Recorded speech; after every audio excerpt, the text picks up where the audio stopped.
Active and collaborative learning really takes the approach where you're not in a traditional lecture format where it's passive, where the faculty is basically giving the information, delivering the information passively to their students. Rather, the students take an active role where we ask them to break into pairs as a simple example of an activity where students are grouped together and they think about something, they share it, and then they reflect it back to the class.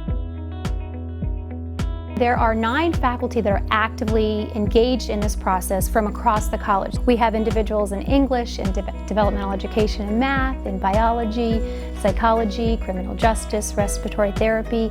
And basically we began together, we did a lot of background research, we met bi-weekly and discussed ideas, discussed active research strategies, critiqued each other's research proposals so that when we entered our classes in the spring semester, that's the semester most of us did our active and collaborative research. All of us did this voluntarily.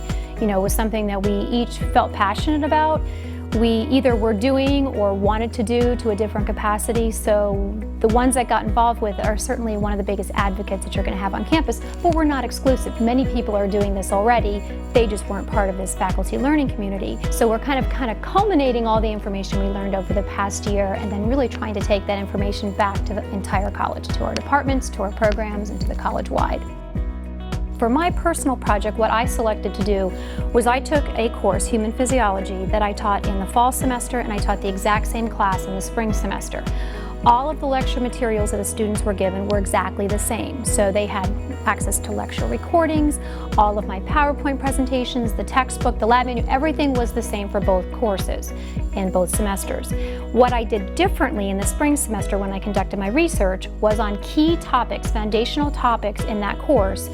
I basically utilized active and collaborative activities to teach those concepts versus the method that I had done in the fall semester. And I definitely saw an improvement. So basically what I did is I had 6 key objectives in a particular topic, for example, neurophysiology, and the students in the spring semester outscored the fall semester on 5 out of 6 of those key concepts. If we can keep students engaged in the lecture and the content that they're learning, they're more likely to retain that information later on. They can apply it. One of the big pieces with active and collaborative learning is critical thinking.